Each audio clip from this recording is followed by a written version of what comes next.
Hello दोस्तों, जय हिंद। आज हम पढ़ने वाले हैं वास्तविक संख्याएं, जो अपने सिलेबस का फर्स्ट चैप्टर है, अपनी बुक का फर्स्ट चैप्टर है।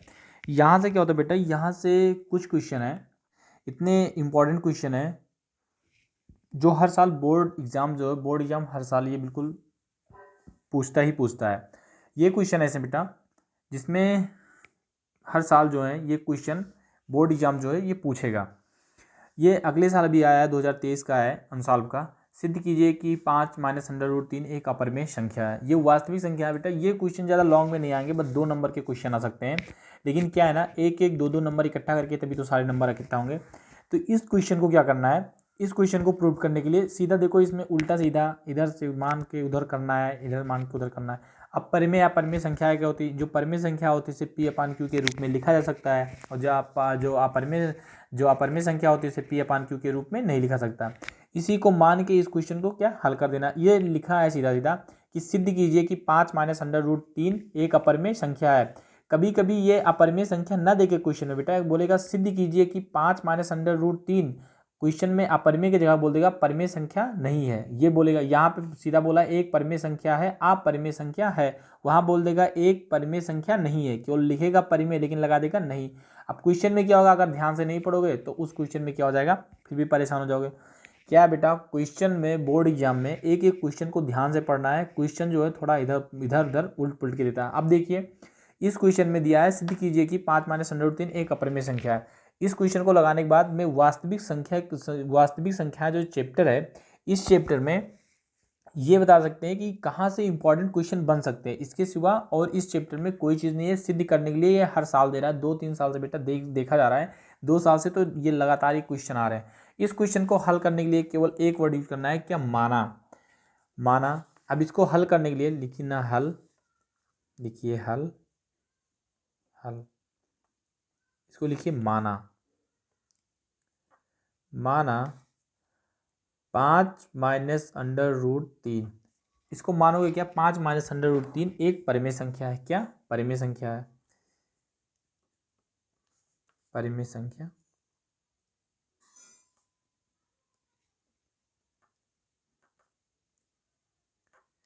पाँच माइनस अंडर रूट 3 एक परिमेय संख्या है।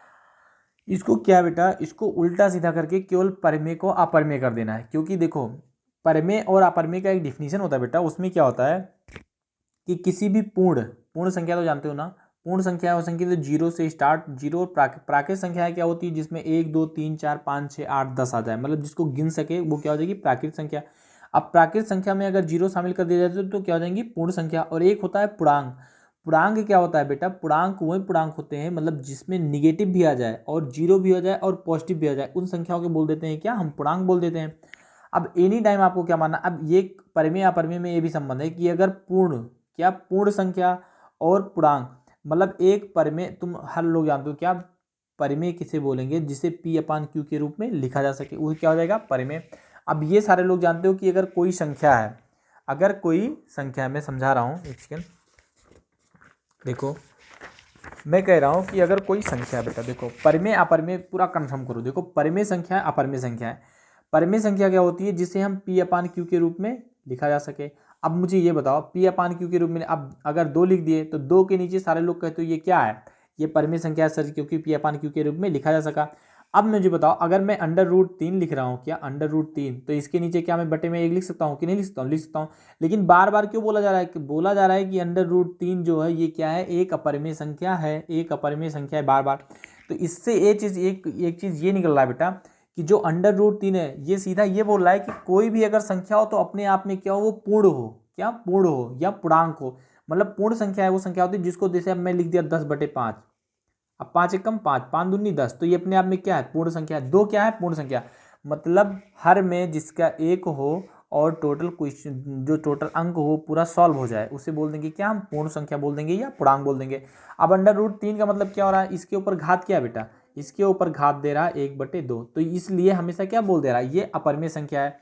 और क्या अंडर रूट 3/1 लिख देंगे तो ये परिमेय संख्या नहीं होगा? तब भी तो परिमेय संख्या है। लेकिन क्या कह रहा है उसमें? एक चीज और शब्द जोड़ रहा है। किताब में तो सीधा सीधा डिविजन दे रखा है, लेकिन अगर अच्छे से गहराई से पढ़ोगे तो क्या पता लगेगा कि जितने भी परिमेय संख्याएं हैं वो क्या है? अपने आप में पूर्ण है या पूर्णांक है।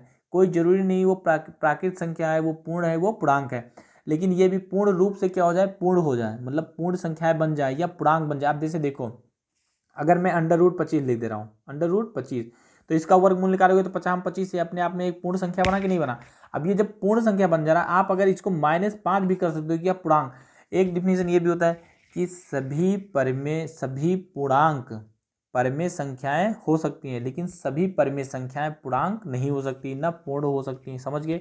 पूर्ण का मतलब हुआ कि बटे में अंश में एक आ जाए, पूर्णांक का मतलब हुआ कि हर में एक आ जाए, तो वो क्या हो जाएगा, पूर्णांक। लेकिन सभी पूर्णांक और पूर्ण संख्याएं और प्राकृत संख्याएं परमेय संख्याएं हो सकती है, बट सभी परमेय संख्याएं जो वो कभी पूर्ण पूर्णांक नहीं हो सकती। समझ गए इसको। अब यहाँ पे क्या है, इतना होने के बाद ये कह रहा है कि √, अब इसमें दे रहा है, अब इसमें एक क्वेश्चन और दे रहा है बेटा, कह रहा है पूर्ण संख्या। अगर बोल रहा है परमेय संख्या, तो 3 अपने आप में क्या है, परमेय, क्योंकि √, लगा दिए, और √3 अगर लिख दे रहे तो ये क्या है, अपने आप में परमेय। अब तो परमेय और परमेय समझ ही गए होंगे। अब ये क्वेश्चन क्या हो रहा है बेटा, कह रहा है परमेय अपरमेय का एक नियम है कि अगर किसी भी अपरमेय में किसी परमेय में अपरमेय संख्या को जोड़ेंगे तो हमें जो प्राप्त होगा वो एनी टाइम हो जाए, क्या प्राप्त होगा, वो हम एनी टाइम मुझे अपरमेय प्राप्त होगा। कह रहा है कि अगर किसी परमेय संख्या में अपरमेय संख्या को घटाएंगे तब भी मुझे प्राप्त होगा क्या, अपरमेय संख्या।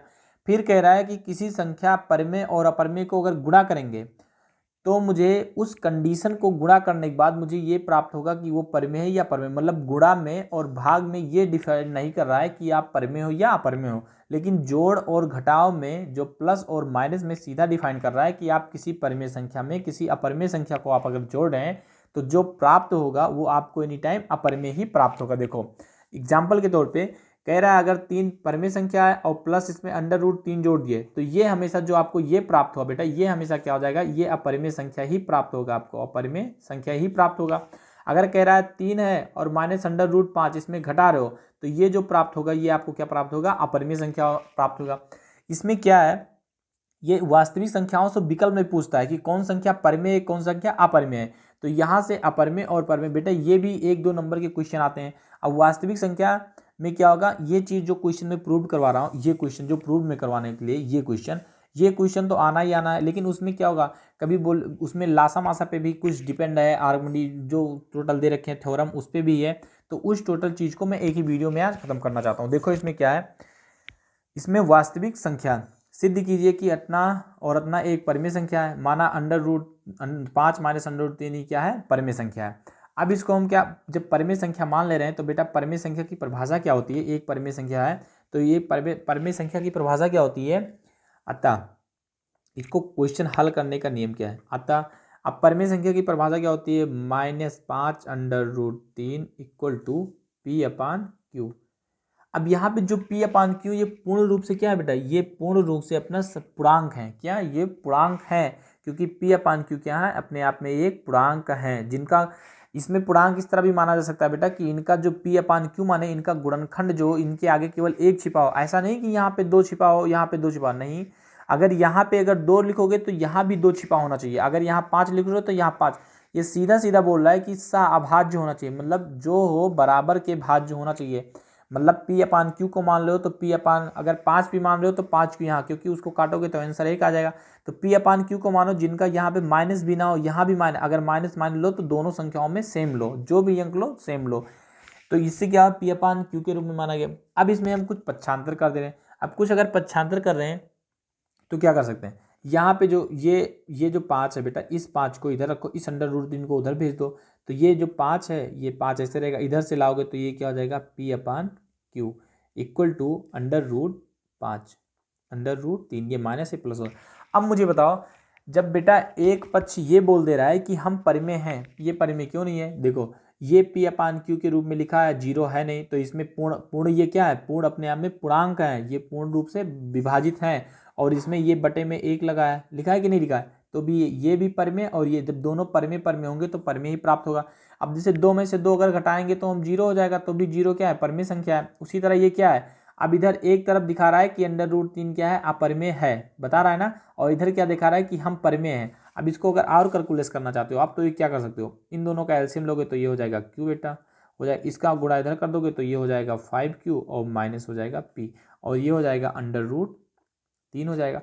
अब ये जब अंडर रूट 3 होगा तब मुझे देखो ये पी अपान क्यू के रूप में है ना, क्योंकि Q does not equal to zero, इस जीरो के बराबर नहीं है।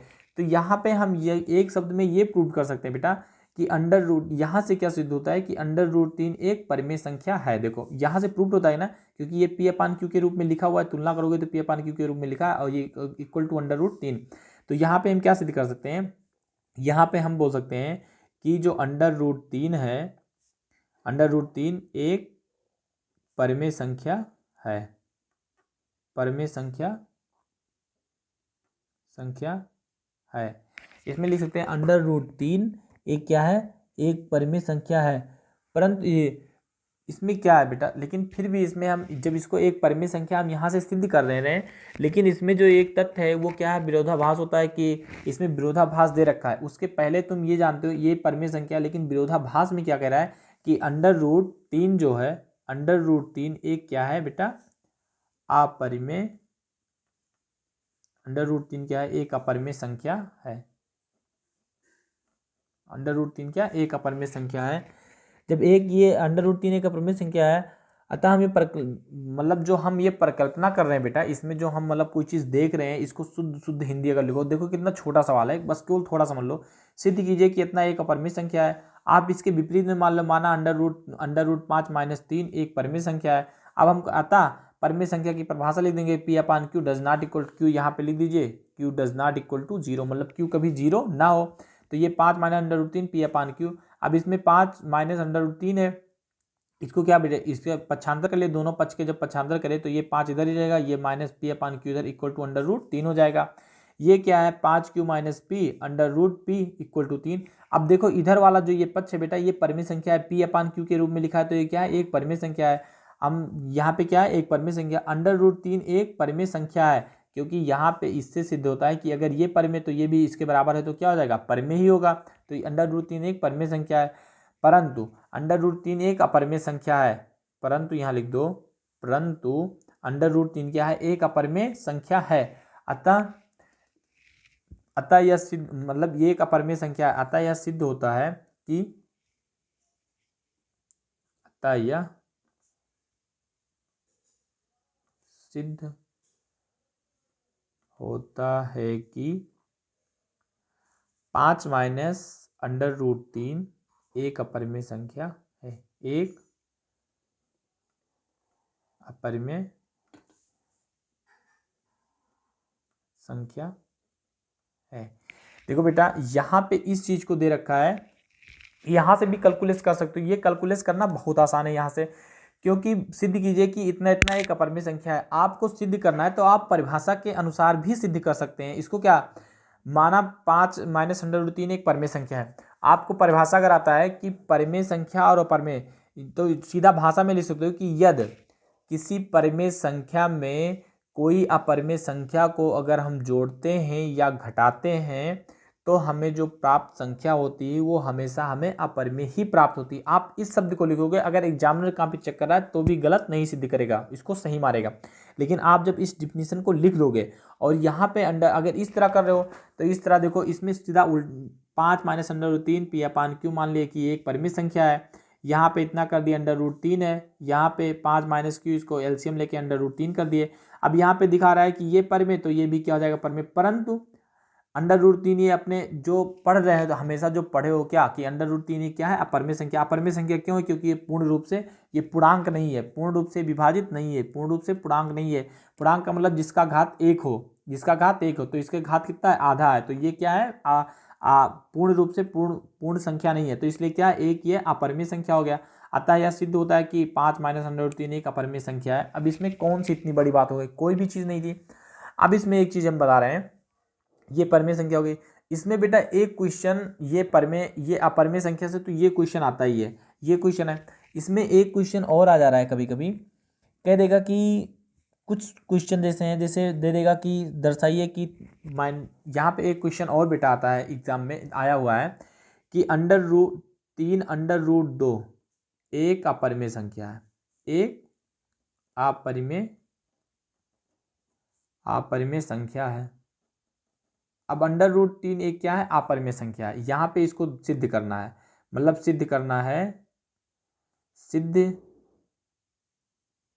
कीजिए कि 3√3 एक क्या है अपरिमेय संख्या। इसको क्या करो, इसको भी वही मान लो। इसको मानने के लिए क्या मान लो, इसको माना।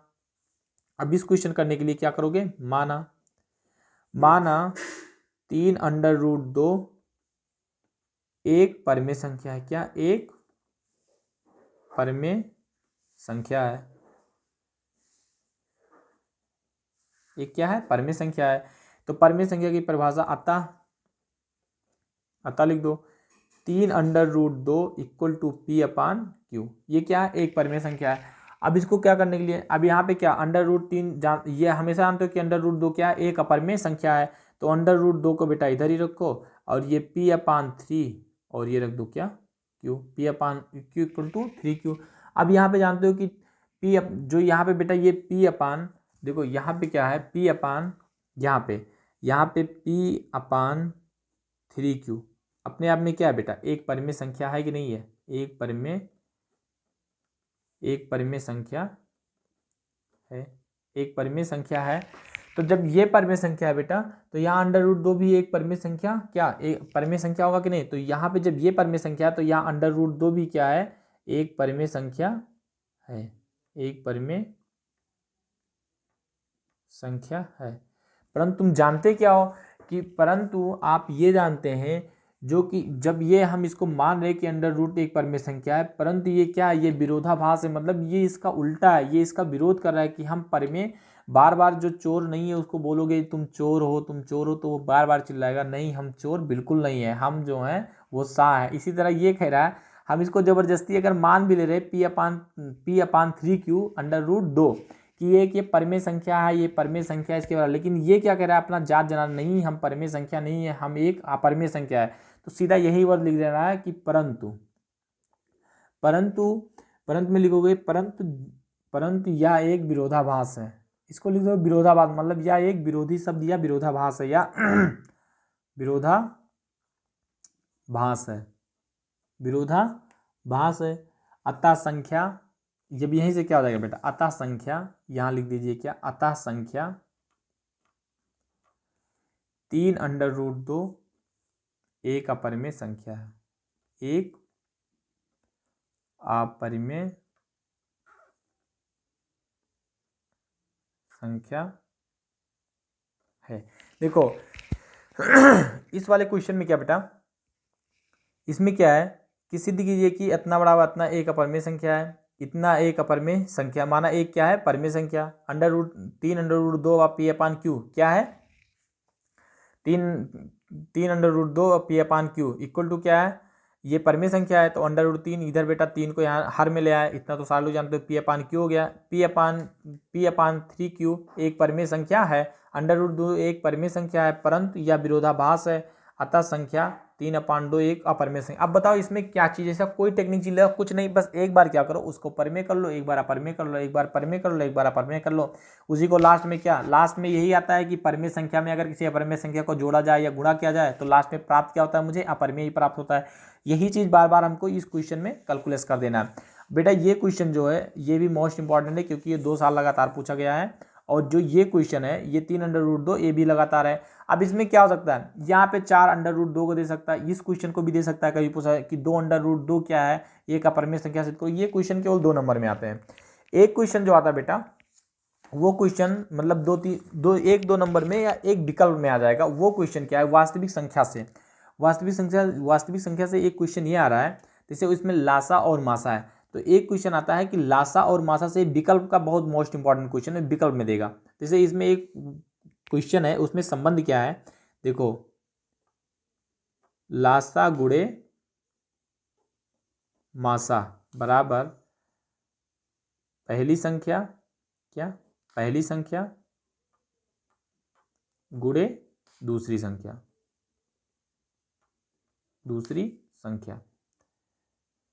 एक फार्मूला ये होता है बेटा कि मासा गुणे लासा बराबर पहली संख्या गुणे दूसरी संख्या।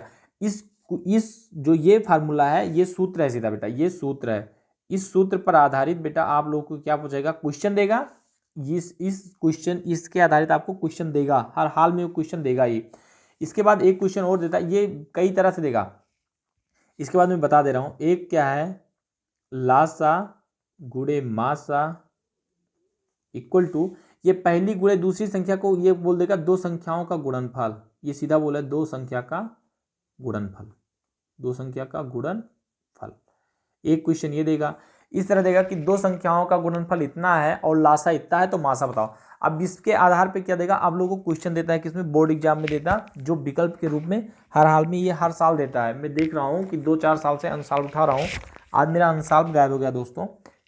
इसमें क्या है कि हर साल ये जब ये क्वेश्चन दे रहा है तो इसमें क्वेश्चन कुछ नहीं देगा, ये सीधा देगा कोई भी अगर क्वेश्चन दे देगा, ठीक है, इस दो संख्याओं पे आधारित जैसे देगा क्वेश्चन में दे देगा कि अगर लासा जो है, अब इसमें एक चीज़ मैं इसको बताने के बाद, लासा अगर दे रहा है 10, दे दिया कि लासा है आपका कितना 10, और दे दिया मासा, मासा दे रहा है आपको कि है 20, महत्तम समापवर्तन लघुत्तम समापवर्तन, और इसमें दे देगा पहली संख्या क्या है, पहली संख्या आपका बेटा 5, तो बोलेगा दूसरी संख्या निकालो, बोलेगा क्या, दूसरी संख्या बताओ। अब दूसरी संख्या, अब तुमको आपको दूसरी संख्या बताना है, तो दूसरी संख्या बताने के लिए क्या करोगे, अब ये फार्मूला क्या पढ़े हो, लासा गुणे मासा बराबर पहली संख्या गुणे दूसरी संख्या। अब लासा इसमें कितना है बेटा 10 है, तो यहाँ लिख दो 10, सीधा लिखो 10, मासा कितना है 20 है, लिखो 20, और इसमें क्या दिया है पहली संख्या क्या है 5, बराबर दूसरी संख्या निकालना है, तो तुमको यहाँ लिख दो दूसरी संख्या, क्योंकि बेटा पक्षांतर इसमें करेंगे, अगर दूसरी संख्या निकाल तो ये जो गुणे में है ये सीधा लासा और मासा के कहाँ आएगा, बटे में आएगा, तो वही संख्या, ये लासा गुणे मासा बटे पहली संख्या। अब निकालना है इसको, 5 एकम 5, 5 दूनी 10, 20 दूना 40, क्या 40, तो दूसरी संख्या कितनी आ गई आपकी, आ गई दूसरी संख्या कितनी आ गई 40 आ गई। ये क्या है आंसर हो गया। अब ये क्या देगा, तो ये तुमको 4 नंबर 6 नंबर तो नहीं देगा, ये देगा 1 नंबर का, जो चुटकी में दो चुटकी में क्वेश्चन लगाएगा देगा, और तुम तुरंत इसको देख के ही आंसर कर सकते हो, अगर पढ़े हो तो। अगर पढ़े नहीं हो दोस्तों तो बिल्कुल नहीं हो सकता, ये भी क्वेश्चन नहीं हो सकता। अब इस क्वेश्चन को बनाने के लिए एक क्वेश्चन ये बोल देगा कि दो संख्याओं का गुणनफल, मतलब दो संख्या का गुणनफल दे देगा, अगर 20 है, दो संख्याओं का गुणनफल 20 है, और लासा जो है कितना, लासा दे देगा आपको 5, बोलेगा मासा निकालो, मासा। तो अभी ये क्वेश्चन जो बताए थे हम बेटा कि दो संख्याओं का गुणनफल कितना है 20 है, और लासा इतना, मासा, तो मासा तुमको निकालना है, तो अगर मासा तुमको निकालना है तो लासा को इसके नीचे भेजोगे ना, तो इसको नीचे अगर भेजोगे तो क्या हो जाएगा, अगर मासा यहाँ पे क्या हो जाएगा, मासा बराबर दो संख्याओं का गुणनफल कितना है बेटा 20, और लासा कितना है 5, तो 5 एकम 5, 5 चौके 20, मासा कितना हो जाएगा, ये मासा कितना हो जाएगा, मासा हो जाएगा 4। समझ गए, ये क्या हो गया क्वेश्चन हो गया। इसमें एक क्वेश्चन और पूछेगा आपसे, बाद में पूछेगा कि वह बड़ी से बड़ी संख्या बताओ, वह बड़ी से बड़ी संख्या बताओ जो इतने इतने से भाग करने पर शेषफल इतना प्राप्त हो। जब बड़ी से बड़ी संख्या की बात करेगा कभी भी बेटा क्वेश्चन में, तो आप निकालोगे मासा, और जब वो कहेगा छोटी से छोटी संख्या निकालो, तब आपको निकालना पड़ेगा लासा। बड़ी से बड़ी संख्या के लिए मासा, छोटी से छोटी संख्या के लिए लासा। कभी कोई क्वेश्चन देगा, जैसे क्वेश्चन कुछ भी हो दे सकते, जैसे क्वेश्चन में क्या होगा बेटा, दे देगा दिया गया लासा गुणे मासा इतना है, तो उसमें लासा और मासा निकालो। अब कुछ नहीं, देखो इसमें क्वेश्चन में क्या बेटा, मैं आपके बुक से एक क्वेश्चन ले रहा हूँ, एक क्वेश्चन ले रहा हूँ जो बोर्ड एग्जाम में आ चुका है।